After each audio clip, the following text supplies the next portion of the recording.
Join Stella Academy, Goa's best coaching for IIT, JEE and medical exam preparation. Register today for Stellar Talent Search exam. Admissions are open for repeaters medical batch for NEET 2021. सगळे आतापर्यंत परत अजूनही उघडे जावचे ना, अजूनही बी 3 ते 4 हेच्यामध्ये पॉझिटिव्हिटी रेट असा आणि अजूनही बी 3 ते 4 डेथ डेली जाता. त्या खातीर आनीक थोडे दीस आमकां स्टेट कर्फ्यूचेर विचार करपाची 31 जुलै पर्यंत होईल का? म्हणजे रिलॅक्सेशनाचो विचार 15 जुलयाक गोयच्या नव्या राज्यपालाचो सोपूत.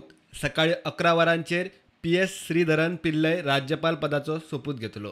सोपूत दिवंक मुंबय हायकोर्टाचो मुख्य न्यायाधीश येतलो म्हूण मुख्यमंत्र्यान सांगला. गव्हर्नरान तो शपथविधी जो आसा हो 15 तारखे दीस फायनलायज जाल्लो आसा. 15 तारखे दीस 11 वरांचेर chief justice of India Mumbai branch हे येवपाचे आसा आनी ताचो शपथविधी हो राजभवनाचेर जातलो. मजगती BJPचो राष्ट्रीय अध्यक्ष JP नड्डा सोमार मंगळार गोंय भेटेर येवपाचो आसा. JP नड्डाजी हांची विजीट सोमार आनी मंगळार अशे 2 दिसा प्लॅन जाल्ले आसा. एक दिसान हो कार्यक्रम फुडें गेल्लो आसा.